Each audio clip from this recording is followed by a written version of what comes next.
Shalom, selamat pagi, salam dalam kasih Tuhan Yesus Kristus. Pada kesempatan pagi ini, saya Anton, mahasiswa S1 Teologia semester 3 STT LED, akan mencoba berapologetika terhadap isu-isu yang berkembang menyerang kekristenan sebagai bagian tugas mata kuliah apologetika. Ada beberapa isu yang muncul yang menyerang kekristenan akhir-akhir ini. Banyak kritik terhadap kekristenan itu bermula dari satu tuduhan klasik. Allah dalam perjanjian lama kejam, sedangkan Yesus di perjanjian baru penuh kasih. Jadi mereka bukanlah Allah yang sama. Namun, apakah tuduhan itu benar? Mari kita akan lihat bukti Alkitab dan sejarah iman untuk menemukan bahwa kasih dan keadilan Allah selalu berjalan beriringan dari Kejadian sampai Wahyu. Benarkah Allah dalam perjanjian lama kejam dan berbeda dengan Allah perjanjian baru? Banyak orang, bahkan sebagian orang bertanya, khususnya di kalangan Kristen, mengapa Allah dalam perjanjian lama itu tampak kejam, penuh hukuman, peperangan, sementara Yesus di dalam perjanjian baru itu penuh kasih dan pengampunan. Apakah ini dua Allah yang berbeda? Jawabannya tidak. Pertanyaan ini terlihat masuk akal. Tetapi jika kita melihat dengan benar, maka Allah perjanjian lama dan perjanjian baru ini adalah Allah yang sama. Perbedaannya bukan pada sifat Allah, tetapi cara Allah menyatakan diri dan menegakkan keadilan serta kasih. Nah, Allah dalam perjanjian lama itu tetaplah Allah yang penuh kasih dan belas kasih. Nah, di sini banyak orang hanya melihat kisah penghukuman Allah dalam perjanjian lama, tetapi mereka sering mengabaikan sisi kasih dan kesabaran Allah. Di dalam Keluaran pasal 34 ayat 6 sampai ke 7. Di situ dijelaskan bahwa Tuhan itu Allah yang penyayang, pengasih, panjang sabar, berlimpah kasih setia, yang menegakkan kasih setia kepada beribu-ribu orang. Tetapi, nah di sini tetapi tidaklah sekali-kali membebaskan orang yang bersalah dari hukuman. Jadi dari ayat ini dapat kita melihat ini menunjukkan keseimbangan antara kasih dan keadilan. Lalu, bukti kasih Allah dalam perjanjian lama itu mana? Kita melihat di dalam Ulangan pasal yang ke-7, ayat 7 sampai ke-8. Bagaimana Allah memilih Israel. Itu bukan karena dasarnya bangsa Israel bangsa yang besar, bangsa Israel bangsa yang hebat. Tetapi dasar Allah memilih bangsa Israel karena kasih. Lalu apa lagi? Allah juga menunda hukuman berulang kali, bahkan mengutus nabi-nabi agar umatnya bertobat. Dalam Yeremia pasal 7 ayat 25 sampai 26. Kemudian apa lagi? Allah juga menyediakan keselamatan bagi bangsa-bangsa lain di luar daripada bangsa Israel. Jadi Allah tidak hanya berfokus pada bangsa Israel penuh kasih, tetapi kepada orang-orang di luar bangsa Israel Allah juga mengasihi. Misalnya Allah mengampuni penduduk kota Niniwe ketika mereka bertobat. Itu di dalam Yunus pasal 3 ayat 10. Jadi Allah dalam perjanjian lama bukanlah Allah yang kejam, melainkan Allah yang adil dan sabar terhadap dosa. Lalu kita melihat hukuman Allah terhadap perjanjian lama itu merupakan sebuah bentuk keadilan, bukan kekejaman.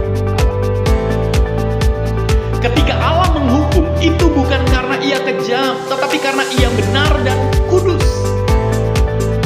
Sebagai contoh, peristiwa air bah di zaman Nuh dalam Kejadian pasal 6 sampai 9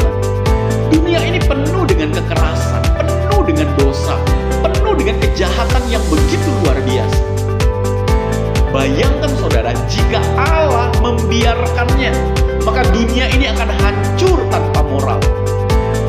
Lalu dalam peristiwa kehancuran Sodom dan Gomora, di dalam Kejadian pasal 19, Allah memberi kesempatan melalui Abraham dalam Kejadian pasal 18 ayat 32. Tetapi tidak ada 10 orang benar pun didapati di kota itu. Kemudian perintah Allah untuk menumpas bangsa Kanaan dalam Ulangan 9 ayat yang kelima. Perintah itu bukan menunjukkan sebuah etnis cleansing, tetapi penghakiman moral atas bangsa yang menyembah berhala, mempersembahkan anak-anak mereka sebagai korban, dan hidup di dalam kekejian selama berabad-abad. Apakah hal ini harus dibiarkan? Enggak. Allah menunjukkan keadilannya dengan menumpas mereka. Dalam Mazmur 9 ayat ke-8, Ia menghakimi dunia dengan keadilan dan mengadili bangsa-bangsa dengan kebenaran. Jadi Allah menghukum bukan karena benci, tetapi karena kasih-Nya terhadap kebenaran, karena kasih-Nya terhadap manusia yang tertindas. Lalu kita melihat Allah dalam perjanjian baru itu Allah yang sama adilnya. Banyak orang hanya melihat sisi kasih Yesus di perjanjian baru, tetapi melupakan Yesus juga menegakkan keadilan. Yesus berbicara lebih banyak tentang neraka daripada tokoh lain dalam Alkitab. Dalam Matius 24 ayat 46, dalam Markus 9 ayat 43 sampai 48. Coba kalau kita perhatikan, Yesus lebih banyak berbicara tentang neraka. Bahkan Ia mengusir pedagang di dalam bait Allah dalam Yohanes 2 ayat 15. Tindakan tegas demi menjaga kekudusan rumah Allah. Itu Yesus lakukan sebagai bentuk ketegasannya. Jadi tidak hanya Dia menonjolkan soal kasih. Bahkan dalam kitab Wahyu, Yesus digambarkan sebagai hakim yang datang dengan pedang, dengan mahkota, menghakimi dunia yang menolak kebenaran. Tertulis di dalam Wahyu pasal 19 ayat 11 sampai 16. Artinya Allah dalam perjanjian baru tidak lebih lembut, tetapi menggenapi kasih dan keadilannya melalui Kristus. Kasih di dalam perjanjian baru adalah puncak dari rencana perjanjian lama. Semua kasih Allah di perjanjian lama menuju kepada satu tujuan besar: penebusan dosa manusia melalui Yesus Kristus. Ibrani 13 ayat 8 berkata, Yesus Kristus tetap sama, baik kemarin maupun hari ini dan sampai selama-lamanya. Di perjanjian lama, darah domba korban itu menutupi dosa sementara. Tetapi di perjanjian baru, darah Yesus menghapus dosa selamanya. Yesus bukan Allah yang baru, melainkan penggenapan kasih dan janji Allah yang lama.